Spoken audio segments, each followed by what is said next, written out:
Okay, we're live. So, hello everyone, and thank you for joining us this evening. Um, it's Black History Month, and I see a lot of people posting, and I think that's fantastic that people are recognizing it. Don't see as many as I usually do, but Yeah. it's the time. Um, but the thing that we wanted to do, and Jack isn't on the screen, but he's here with us. Jack Caudell is with Wellbeing Connection on the board with me, and he reached out to me, and he said, we need to do something special for Black History Month, and we don't want to hmm just post. I'm thinking we really need to do something about mental health, and I was all over it, and I was really appreciative of him being thoughtful, because in our community we don't spend enough time, we don't Yeah. talk about it. hmm If you do, and it's gotten a little better, but if you do talk about it, it's taboo, as in hmm many subjects in our community. And so Yeah. to be here with you, Alice, and for any of you watching, if you don't know, Alice Mills Mai is the clinical director, and she has a lot of letters after her name. I don't know what they are, and she's not helping me because she just puts Alice. But she has lots of degrees, and she's the clinical director of Ellie Mental Health in Columbus. I met Alice. It's been over a year, but I met. Yep, it was over a yeah. year ago. I met Alice because we got the wonderful opportunity, or I thought it was an incredible opportunity to work together on pathways to resilience with the WAC Retail Alliance. hmm That program was amazing, and we have to figure out when we bring that back, Yes. so more people can benefit from it. But just the understanding of how mental health plays in our well-being, and hmm understanding that it's not something to be ashamed of. It's hmm not something to it's not a taboo. Yeah. It's a part. Your everything is connected. And if hmm you go to the doctor, if you have the flu, then you should also take the same care if you're not feeling like yourself, Yeah. or you know and if others recognize that, then that's what being ally and a friend, and someone you love. So I'm going to start asking you some questions, Alice, because I'm looking forward to this conversation. Okay. Okay. We're, Okay. Let me just tell you, everyone who's watching, we are going to cover so many Yes. subjects Yes. tonight. So please take notes, and you can reach out to Alice on where. How would you like people to reach you? Um, LinkedIn. LinkedIn. Yes, LinkedIn would be good. Yeah. Okay. Yeah.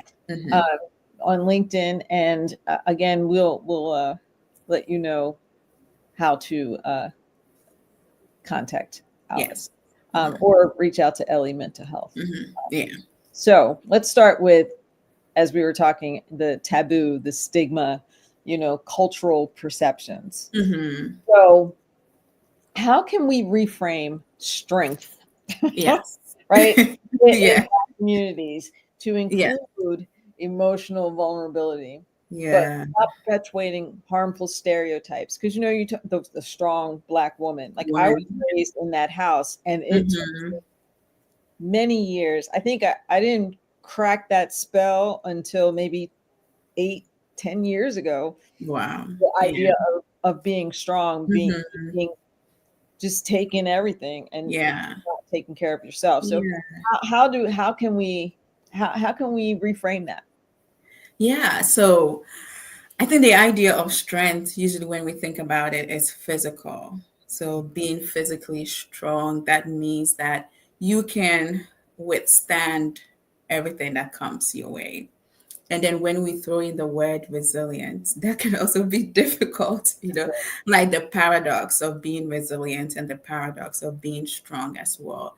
And usually also resilience usually is come with Black youth, where they are often told, oh, you're so resilient. So look at maybe what's going on in your community, and yet you are showing up at school and you're doing well and you're so resilient. And so when we talk about that kind of strength, it often means that Black people are not getting the help that they need, both themselves recognizing that they need help, and other people, the external people, institutions, schools, workplaces, and all of those things, they also do not recognize that Black people need help because you are strong. So if, let's say, at the workplace, if there is an employee that I have to check in on, I'm not going to check in on you because you're always showing up. When I ask you how you are doing, you're always saying, I'm doing well. You are overperforming at work. So Mhm. you don't need any check-in, you don't need support. It's usually the person who maybe is not getting their work done. They are the one that gets the check-in. That's right. That's right. No, Yeah. it's true. It's true. Yeah. So because there is also, we have the pressure to perform. So sometimes we also feel like I cannot say that I'm struggling. Then maybe I'm also falling into another stereotype of being lazy, of not wanting to work. So there are so many layers to it that I think to reframe strength, we also have to find our community of people. We Mhm. have to find those intimate spaces and to know that strength is also asking for help. Strength is also telling somebody, hey, I am not doing my best today, or I need to talk to you. So, strength is not only physical, but it's also emotional strength as well. And being emotionally strong is also recognizing when you need help and when you need support and when to get that support. And there are times that we also have to push back when people call you the strong friend, the strong Black woman. You have to push back, like, hey, I am not. I am very fragile. I want to be handled with care. I am very delicate. I break. And that's how I want you to see me. And that's how I want you to handle me. So there are really layers to it in that way. All very true things. And so many times I've heard it, um, and it wasn't until, I guess I felt like if you can't handle everything, then there's something wrong with you, Yes. which is unfortunate. But Mhm. I think there's also the idea of, God, right? And Mhm. so many times in the Black community, it's like go to Jesus, pray on it. If you're not Mhm. praying hard enough, because if you were praying on it and you were close enough to God, you'd Yeah. have a solution. And so Yes. when you think about that and you understand, I guess, the history of Black people not having Mhm. anyone on their side, the only Mhm. person Mhm. they had was God, right? Mhm. And Mhm. continuing that. Yeah. What role can faith communities play in destigmatizing this? Yeah. Right? Yeah. Because I think we've progressed quite a bit, but I think there are still those Yes. institutions that will say, "Well, you just need Jesus. Come talk to the Yes. priest." Mhm. So how can faith communities work with mental health organizations or Mhm. practitioners to destigmatize mental health care? Yeah. One thing that I always tell people, that even in the Bible, there is a passage that said, and Jesus wept, that even Jesus showed emotions in some way. And even the time that he was grieving Lazarus and all of those things, he showed some kind of emotion. So oftentimes when I'm talking to people, specifically with Christian faith, because that's what I grew up with, the first thing I tell them is that, listen, we serve a God of emotions. If there are no reason for our emotions, God wouldn't create us to have these emotions. And so there are reasons, and our emotions serve a purpose.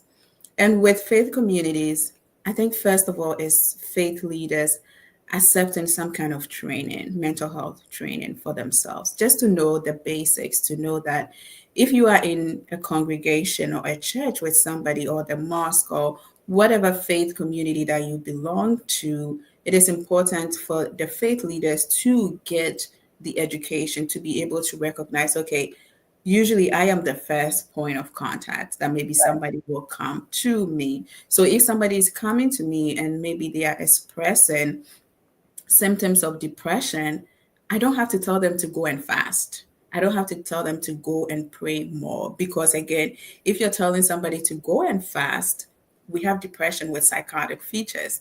And when you're hungry and you are not sleeping, then you are Yeah, yeah, then you are making it worse. So if a right. person is in depression, that is not the time maybe for you to tell them to isolate themselves, to go and pray. Because again, they are already feeling worthless about themselves. So you telling them to pray and pray, then they are going to internalize it that if I am not getting better, then it means that I am doing something wrong or I am not praying.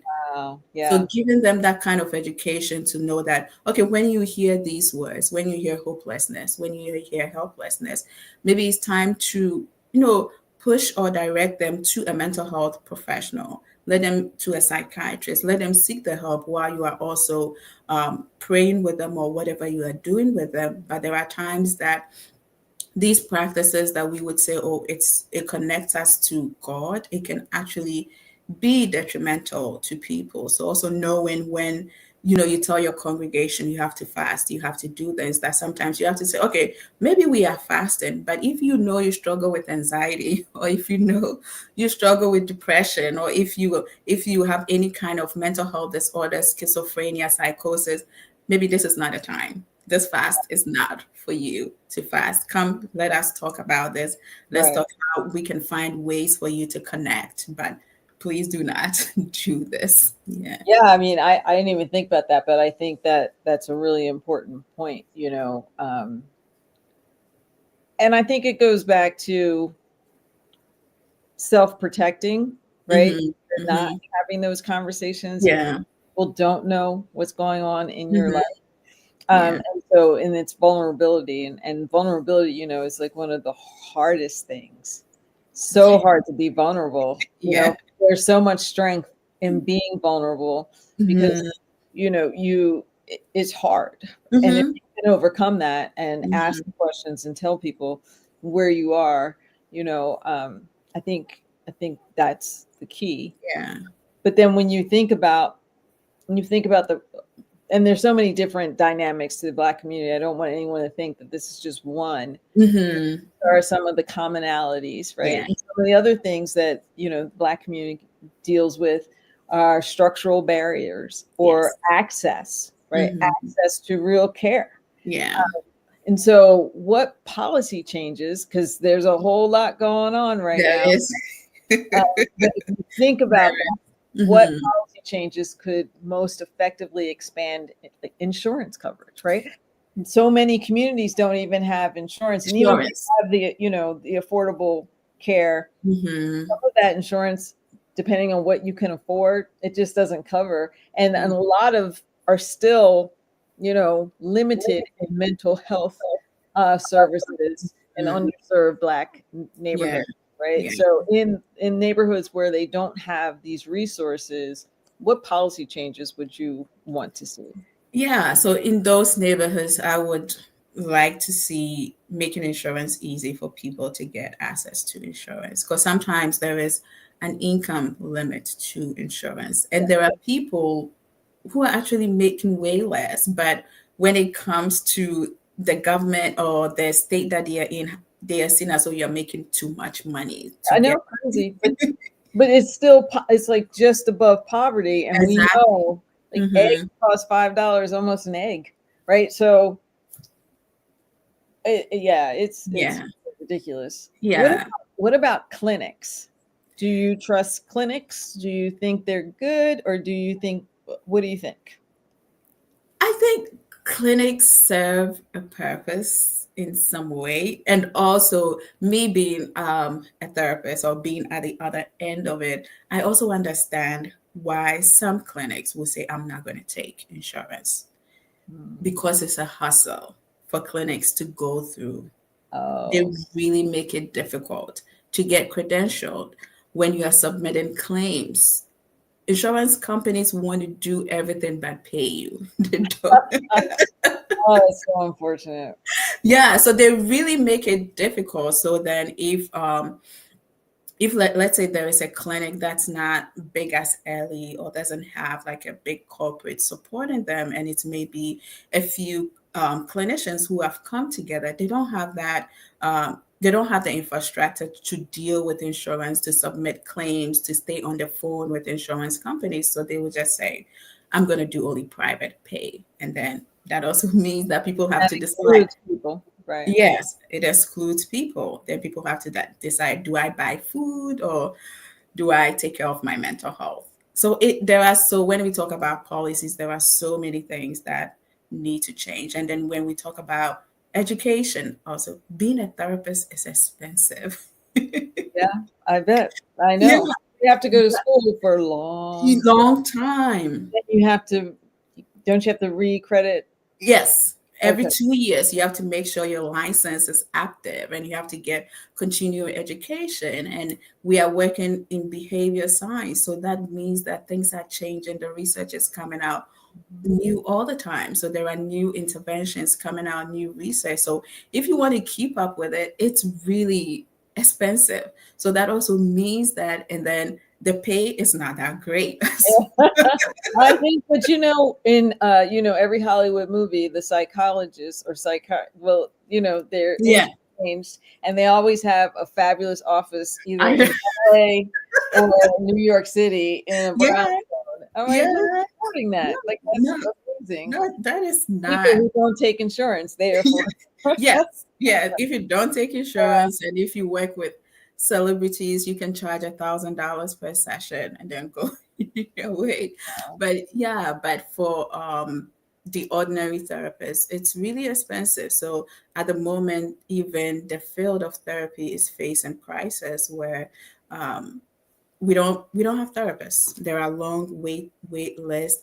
Some people may get the degree and then they will go into another field because if they look at what they are going to get in a clinic, and if a tech company is offering them some huge amounts, The organizational development, or yeah, they will rather go there then. So there are so in terms of policy and structural changes, there are so many things at all these different levels that need to change, not only for the client, but also for the professionals who are doing the work. And especially if we want to attract Black mental health professionals, because when we talk about wealth as well, a lot of Black professionals do not have generational wealth to say, oh, I have a trust fund, so I'm just going to go into the field and do whatever I want. But because if you're a first generation college student, that means that you are also taking care of your family or you have other responsibilities. And so what the compensation doesn't seem attractive to you. So there are also those other things where you have to go to school, student loans, and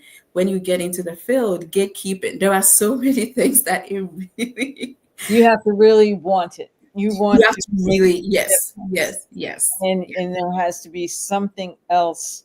Sounds like other levels of support Mm-hmm, to mm-hmm. make sure that you can survive, because Exactly. you're dealing with other people's mental health. You have Exactly. to take care of your own, and you Mhm. have to be able to live, right? Yes. Yes. I think that's big, Yeah. and but the flip side of that is that we need more. We need, yes. We absolutely need more, Yeah. because we need more culturally competent providers, Mm-hmm. Mm-hmm. right? And when you think about in underserved communities who don't have access, who don't have systems to show them what mental health could mean to their just successful living, right? Exactly. And there aren't resources, then when there are crises, they call the police. Yes. And depending on where you are and how well the police are trained, Mm-hmm. then we have these issues that we see too many times. Yes. And Yeah. so, what emergency to preventive care Mm-hmm. models have you seen that you think are working, that other people can look to? Yeah. Because it's important. And I know there are communities that have, what is it? It's not, you don't call 911, you don't call for what? Yeah. They have a crisis line Yeah, that, I yeah. forget the number. Yeah. We'll post it when we post the video. Mm-hmm. But yeah, there are crisis lines in Mm-hmm. certain communities that go directly to mental health. Yes. Or Right. somebody trained. So I think one of the things that I've seen, mental health first aid.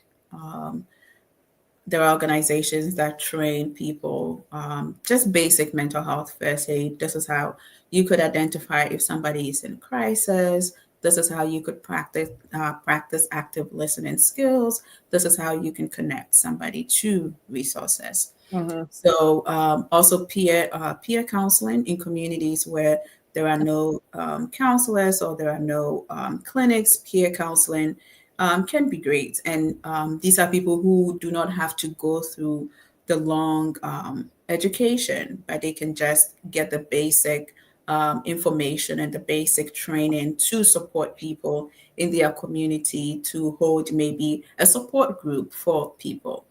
And also support groups are also important. So again, in communities that there are no resources, and when you think about it, for Black people, we are very communal, right? We thrive in community. So those kind of community events can be really helpful, where sometimes you don't have to put the name mental health on it. Sometimes you come and you can say, oh, this is a lunch event, or this is a breakfast event. And you know, when people are eating, they get comfortable and they could start talking to each other. Okay, this is what's going on. Oh, maybe I spoke to somebody about it. Oh, maybe I read something about depression. It looks like that's what you're going through. So the part of it is also sometimes we don't have to put the name mental health on things. We can call it, now people do wellness lunch. Yeah. Yeah. Yeah. I mean, we do it with other things, right? Like I guess this is saying how old I am, but I get invited every other week to a dinner, a free dinner that, on the front, it's like, oh, come and join us for a community conversation. And then on the back at the bottom, it's like, it's a retirement dinner. Like, we're going to talk to you about retirement. Like, okay, that's just a way of saying old. Yeah. And then, or with women's groups now, there are a lot that talk about menopause and other issues, and they're all life issues. Yes. Right? So if we normalize it and make it part of the dialogue, we could help more people. Yeah. Because they feel more comfortable. Yeah. And I just want to say, for anyone who's on LinkedIn, no, not on LinkedIn, because Chris and Mallory are on LinkedIn, but on Facebook or Instagram or YouTube, the crisis line number is 988. Thank you, Chris. So it's 988 for a crisis. You might want to write that down where you have 911 or any of your other emergency numbers. It's 988, and that is for suicide as well as for mental health crisis. So let's jump into it's Black History Month. Well, let's talk about some historical trauma. Yes. And so, in what ways does the legacy of medical exploitation and this, I had to, it's like Tuskegee and, of course, I can't think of her name. I can't think. Lax, right? And the cells. How does it still manifest in mental health care interactions today? And just to put it out there, that the person who was recently nominated to be the head of health, and said that Black people don't need vaccinations at the same rate as others because we have stronger immune systems. That is not true. That is not medically proven. And so mental health is the same thing. It's the same thing. So how do we overcome that legacy when we still have people perpetrating fraud and bad information? How do we? It's just dangerous, and it prevents too many people from pursuing mental health. How do we overcome that?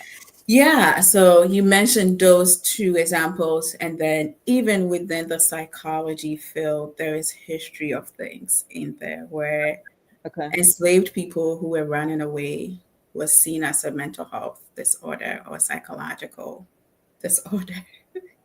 Wow.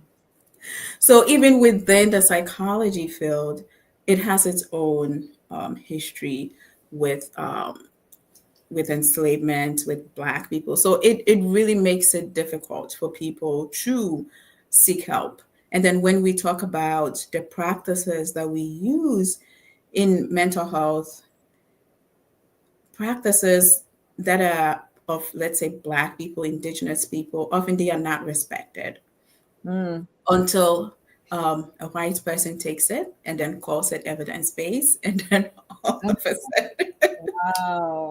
all of a sudden it becomes this revolutionary thing where, there could be Black people sitting back like, we do this all the time. What do you mean that this is all of a sudden evidence-based, or this person has discovered this? You didn't discover it. You just, it's been there. So it Just put makes the seal of. yeah. Mhm. Yeah, and then you get funding, they will get funding to fund the research and all. So it makes it also difficult for Black people to see themselves in mental health, to see that Black healing practices is also evidence-based, is also legit, is also credible in a way that oftentimes I ask people, what are the traditions in your family?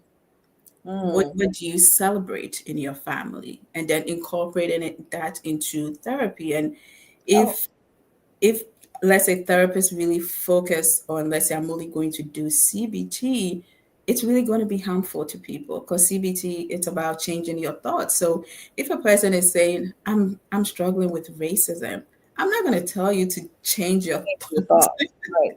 Right. Yeah, that's like putting the blame on the person when the Yeah. blame doesn't belong to them. So that also makes it difficult for people to go to therapy in a way where they will say, oh, I'm not going to go to therapy for you to tell me positive thoughts or change your thoughts, and then things are going to work out when I'm facing real issues. When, if let's say the person that I go to isn't going to validate my experience as a Black person navigating the world, isn't going to validate my experience of being distrustful of a therapist sitting across a room from me, and they are not going to recognize that, yes, psychology as a field, psychotherapy as a field, it's not a perfect field. It has its own flaws, and we are working on it.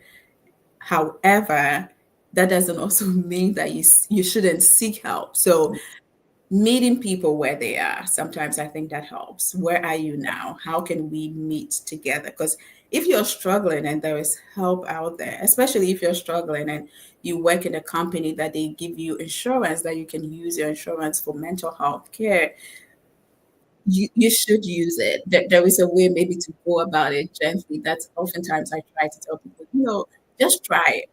Try it Yeah. and try it and see. I do think, the idea of being distrustful, if it's Mhm. my employer, now do they know that I need mental Okay. health treatment? Yeah. How's that going to affect my job? How is that going to affect how I'm Yeah. making a living? I don't know. I don't know the answer to that, but I know Mhm. there's all the oaths that have to be taken. But Mhm. if Mhm. people don't, I mean, I understand the idea. How how about schools? I mean, how Mhm. can schools do a better job in those communities? Because some of the issues that the young people have to deal with in underserved communities, and not Mhm. all Black, and let me just be clear, not all Black communities are underserved communities. Yes. I'm talking specifically about underserved Okay. communities right now. Mhm. We'll talk about other communities, but Mhm. how can schools better address students Mhm. who are coming from an environment that doesn't have access and they don't know? Yeah. I think something that I know some of the schools have started doing is they've started doing assessment, Oh, okay. like depression assessment or anxiety assessment, just to get the baseline of some of them. So some schools have started doing that for the children, and also if they kind of recognize something, they have to then maybe talk to the parents. And also with Ohio, right, there is a new law that went in place that Yeah. is going to make it very difficult for schools to even deal with some of these things, because parents have to be involved in everything. So that can also make it difficult for some of the things that they may want to implement in schools. But I know, especially with all the tragedy that happens in schools. Schools are really trying to beef up their conversations, their education around mental health. I would love it if there could be a class, a curriculum for just basic mental health for even first graders to get, okay, this is what anxiety feels like. Anxiety, it's normal. Sometimes you have a test. Yeah. You can be anxious, and that's okay. This is how you can deal with it. Maybe breathing exercises, going for a walk, or talking to somebody about it. That can really help if children are getting it at that stage. Because for a lot of adults, some of the issues that we are facing is because we were not able to get those skills That's true. very early on to deal with it, to know that, okay, if I am anxious, it doesn't mean I am a bad person. It doesn't mean there is something wrong with me. It doesn't mean that I should work hard. I should go and work hard. It means I'm not. So that can really help. But I know schools are really trying to stay on top on, autism diagnosis, autism evaluation, ADHD evaluation. They are really trying, at least in the school district that the clinic that we have in the school district. I see that the schools are trying. Yeah. Yeah. I mean, it's not easy. Mm-hmm. Even harder depending on where you come from and what your beliefs are and what Yeah. the community, does. So if we talk about representation, right? Because we know representation matters. Mm-hmm. More comfortable with someone who you feel has a shared experience in life with you. So what and we also know that there are fewer Black therapists. So what training should non-Black therapists go through for that cultural competency? Because just because there aren't Black therapists doesn't mean that Black people shouldn't get therapy. Mm-hmm. Yeah. So what should they do? What can they do so that these potential patients of theirs get to know them? And is it patients? Clients. Some people say patient, some people say client. It just depends on, yeah. I know a lot of education includes what is called multicultural counseling or multicultural psychology and those things, but those are one-off classes. So Okay. It's like DEI training in yeah, corporate America. They give you one class and say, okay, you're good. yeah. But No. if you're really dedicated, I know some non-Black therapists who are really dedicated, that they make it their lifelong mission to get the education outside of the classroom. So that's also important, that it's not just, I think sometimes when people think about cultural competency, they only think, oh, I go to the class, I get the certificate, and then I'm done with it. Then I check a box, I'm Mhm. culturally competent. But Yeah. that's not, it's a lifelong process that all therapists, even me as a Black therapist, always learning about, disabled people, Black disabled people, because there are so many differences within us that it's difficult just to say, oh, I'm a Black therapist, so I get you. No, I don't. Our Yeah. experiences Yeah. are so different. And so that education should be a lifelong education, and it should be also be a lifelong commitment as well. And then just to learn, I think that's also important, that sometimes clients feel like, I don't want to use my therapy session to teach you Mm. about what it means to be Mhm. a Right. Black person in Right. America, about Black history, about Black culture. It's my therapy session, it's not your education I session. get So I don't want to use my time that whatever I say, then I have to pause and explain it to you. This is what this means. Then it really disrupts the relationship. So it's really up to the therapist to continue learning and to continue to be curious about Black folks, Black history, Black healing. I always say Black healing practices that even if your school didn't teach you, you have to go out of your way to learn that and to incorporate that in your work with clients. Yeah, I think it's you make me think of just in work and how there's so many different. I've heard so many times, oh, I didn't even think that I had to approach different people in different ways. And the world is very different. And if we Mhm. don't meet people where they are or Mhm. understand those nuances, then it often becomes like a very toxic or volatile Yeah. situation. Mhm. Where people don't feel like they're being heard. Mhm. And so I can imagine that in that situation, if every time you want to talk about what's happening, you have to explain a situation, you can't possibly feel like you're being heard. Mhm. Right. Mhm. Yeah. Yeah. That's Yeah. interesting. Um, so let's move on. Yeah, we've been talking for 35 minutes. Let's move on to community solutions um, Okay. and advocacy. So, Mhm. what grassroots organizations are successfully bridging gaps in mental health literacy? Hmm. I know there is an organization in Chicago, Sister Afaya. Sister, Um, okay, yeah, they do mental health first aid. It's a Black woman-owned practice. They sometimes provide free therapy sessions, sometimes 5 sessions, or whatever duration that you have. Sometimes they provide sliding scale based on your income. So they are really doing that. And then there is Beam, BEAM. okay, .org is also an organization by a Black individual. They provide so many, they do trainings for folks that maybe want to learn.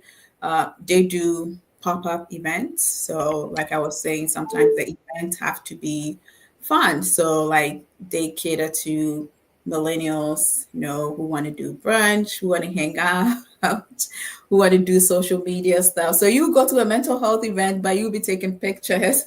oh, okay, okay, So they make it really fun in that way, but it's also serious conversations yeah, that they are having in that aspect. And then I know there are also groups that happen that are not very, like, they are not known, or they are sometimes they are not even registered, but people having conversations in their kitchen at their dining table, people having monthly check-in with each other, that okay, this month we are going to check in with each other.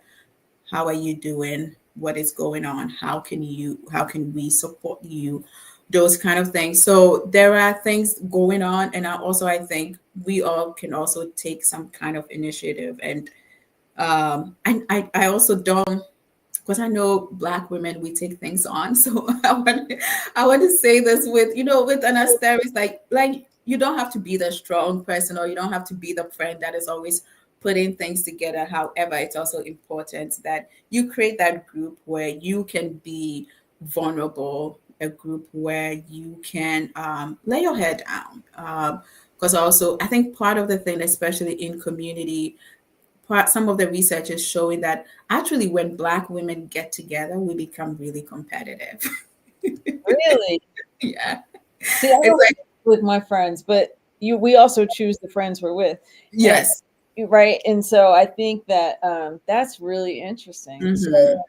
one-upmanship, like, oh, Yes. you That we have it want to perform hard, the tell you, strength.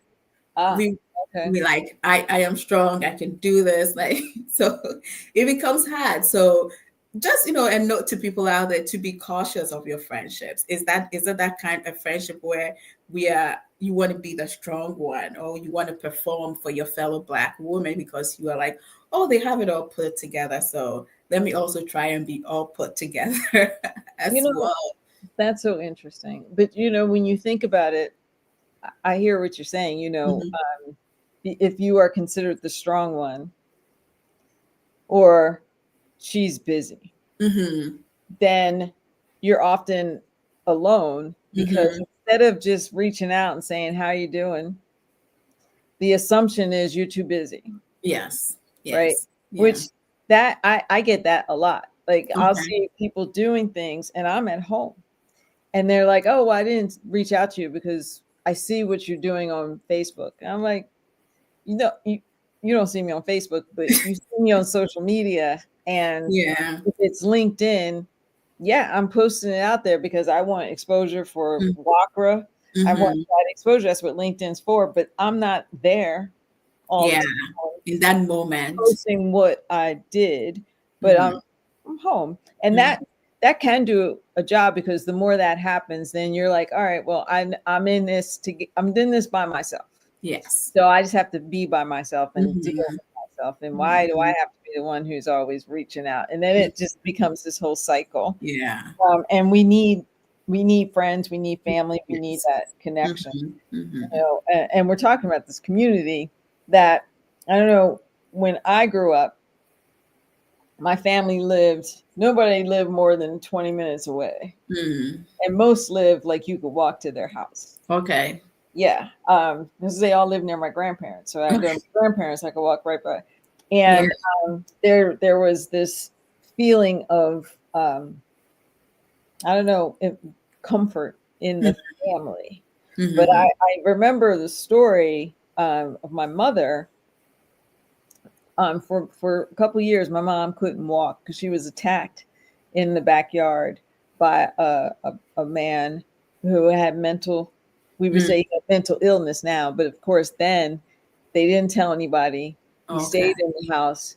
She was a little girl. She was out playing. He started chasing her. She lost her footing and Mhm. fell on my uncle's bike spokes and severed, Yeah. and she couldn't walk for several years. They didn't think she'd ever walk again. Mhm. And, I'm hearing this story as, someone that's in Mhm. the 80s now. And I'm like, well, why didn't they put them away? Like, why didn't they, why didn't they? Why didn't they? Why didn't they? Mhm. And that's really where I learned a lot about just our communities Yeah. need to keep things Mhm. closer. Yeah. And I'm hoping it's, I don't know, so many things are coming to bear. Mhm. We talk about intersectional things all the Yeah. time now. Mhm. It's not, and so I hope that we're doing Yeah. more in that space. But when we talk about, like, let's talk about intersectional experiences, right? Mhm. So how do mental health challenges differ for Black LGBTQ plus individuals compared to their heterosexual peers Mhm. and Mhm. compared to their non-Black? Yeah. Yeah. Yeah. Like you said, intersectionality. So when we include faith in it, because when it comes to talking about LGBTQIA folks, we cannot take faith out of it. Because so Interesting. usually it's the faith that is dictating for people, or that is what some families will use that, oh, because of our Oh, as a tool for judgment. yes, Got it. because of our religion. So in mental health, we look a lot of homelessness. Among especially LGBTQIA folks, youth, especially youth in the Midwest. When I Really? was in New York, a lot of them were coming from the Midwest, from the South, to come to New York because New York had services with the New York Medicaid at the time. You could get gender affirming surgery. I see. You could get all of those things for yourself. So we saw a lot of them come in and they were facing homelessness.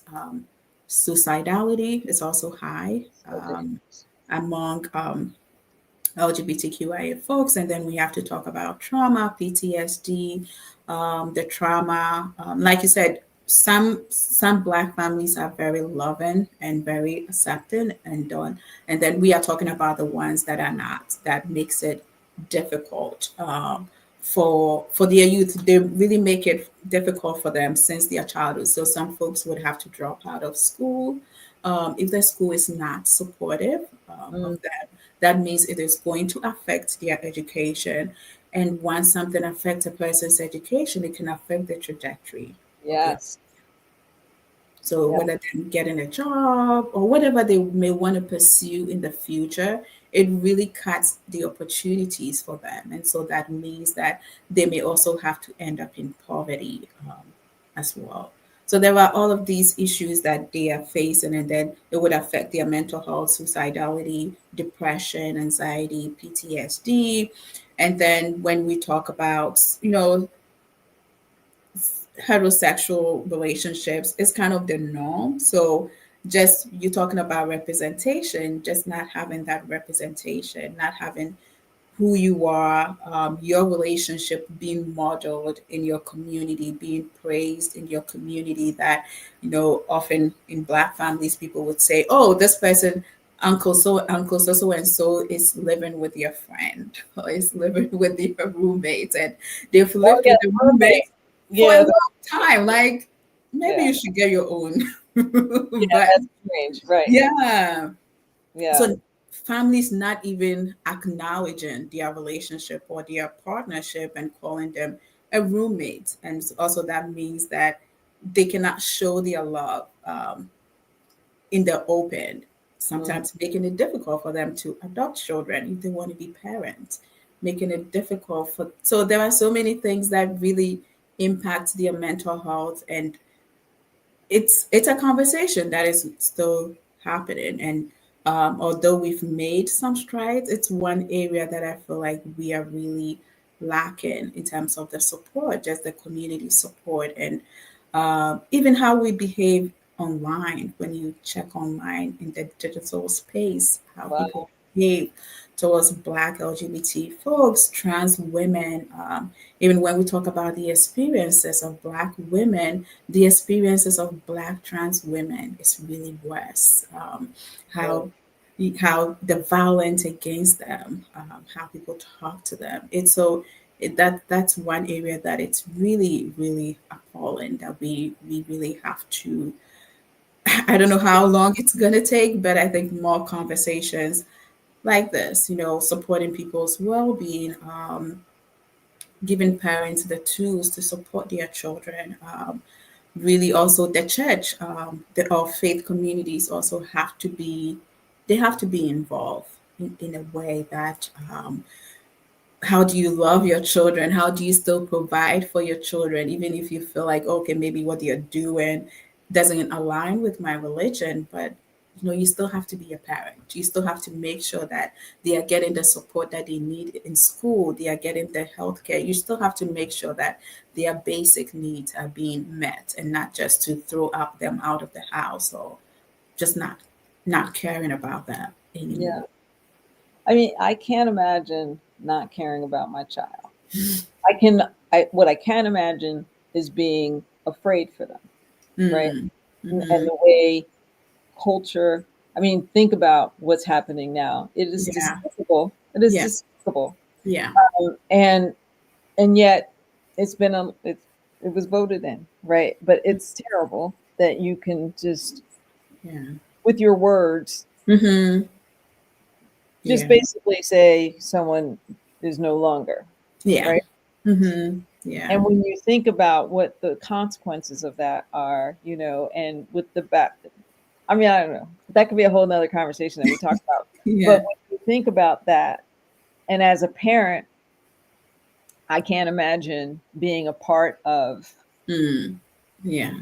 whoever is turning my child away. Yeah. It's my child. Mhm. Once they get to a certain age, they have to make choices, Yeah. and LGBTQIA is not a mental illness. Mhm. It's It's not. Yeah. it's Yeah. not, and Yeah.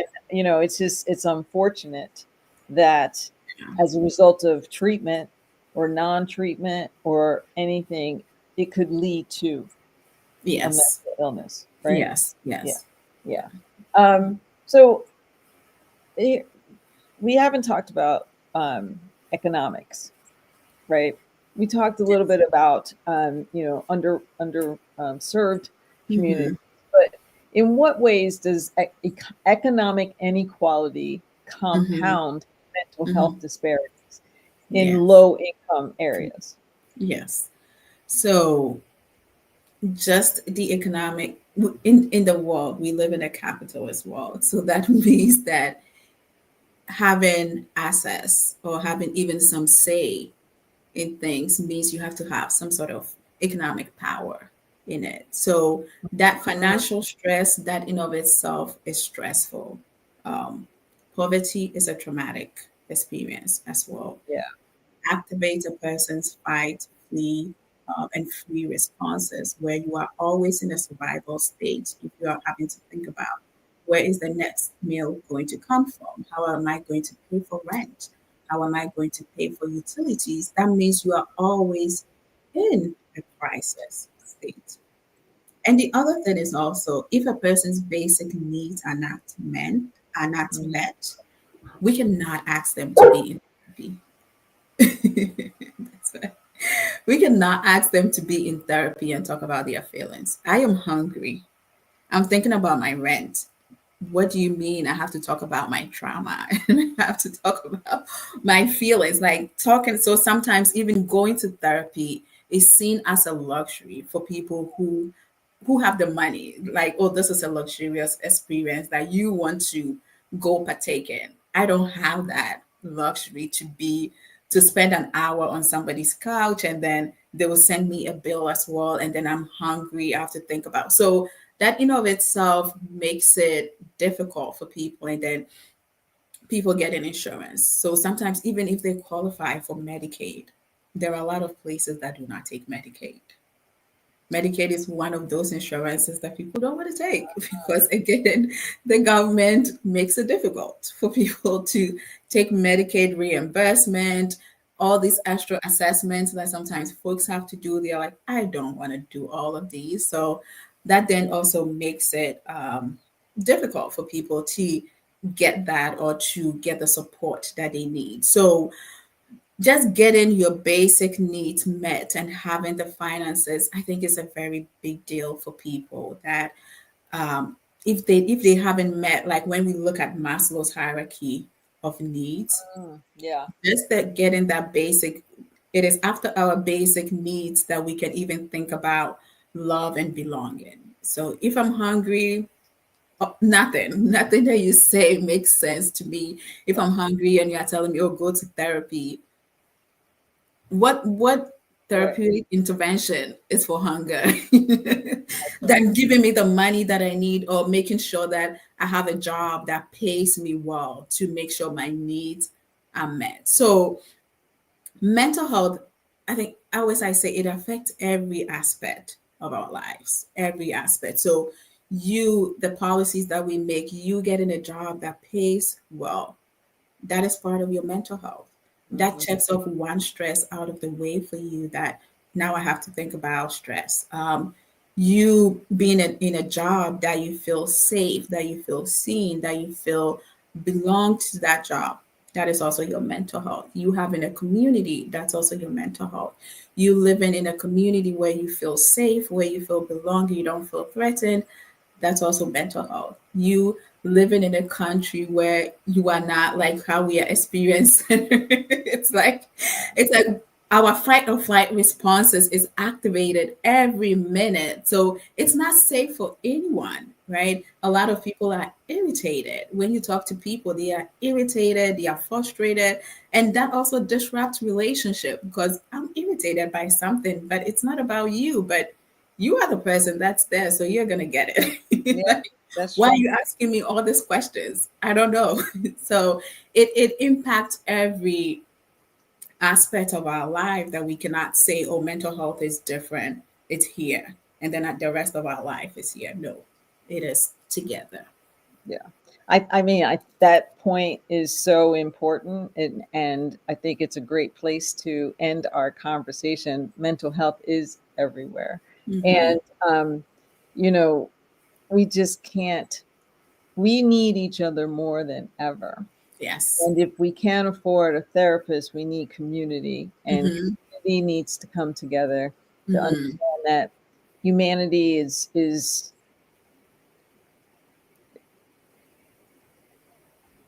like, I just, when I think about it, the whole idea of mental health, physical health, Hmm. and well-being, Hmm. it is the foundation for humanity. Yeah. And in order for us to feel that and to be whole, we need each other. Mhm. And yet there are some of us who have constant, to your point, constant people who, don't think it's they think it's a zero sum game, and Mhm. only certain groups can exist and others can't. And so Yeah. if you're dealing with something and you have to deal with that, Yeah. then that's where we are right now. And Mhm. so what was difficult in December is a great hurdle now. No. And Yeah. so if there are resources, if you don't have a psychologist, if you don't have a therapist, and if you don't have that in your community, learn how to talk to the people who live in your house, right? Mhm. Mhm. Learn how to talk to the people who are in your neighborhood, Yes. right? Be Yeah. discerning, but understand who you can trust. Yeah. Take a Uh, walk around your neighborhood. that's right. Take a Yeah. walk. Yeah. Yeah. Yeah. Let's leave it at that. Let's take a walk. Yeah. Take a walk, get to know your neighbors, Mhm. and just understand that life is hard and we need tools to make it easier. And we need tools to help each other. And Yeah. so I hope that as a result of this conversation, you've learned a little more about the hurdles, the access, what's available. Mhm. And number one, Alice is available. So Alice Mills Mai. So Yes. MAI. So Mhm. Alice Mills Mai. Yes. She is on LinkedIn. Yes. Ellie Mental Health is also on LinkedIn and Yes. Instagram. And Mhm. the New Albany Wellbeing Connection. If you live anywhere in Central Ohio and Columbus, New Albany Wellbeing Connection does an incredible job of bringing services and community Mhm. and fun. There are a lot of incredible opportunities to get to know new people while you're helping yourself. And Mhm. Albany Wellbeing Connection is also partnered with Ellie Mental Health in some programming. So we're building community, and we hope that you will too. But Mhm. check us out. New Albany Wellbeing Connection is on Instagram and Facebook. I think we're live right now. And we're going to replay this because there's a lot of great nuggets. Alice, thank you. Thank Thank you, as always. thank you. Wonderful talking to you. Yeah. And I hope everyone has a good evening. Thank you. Thank you. Thank you. So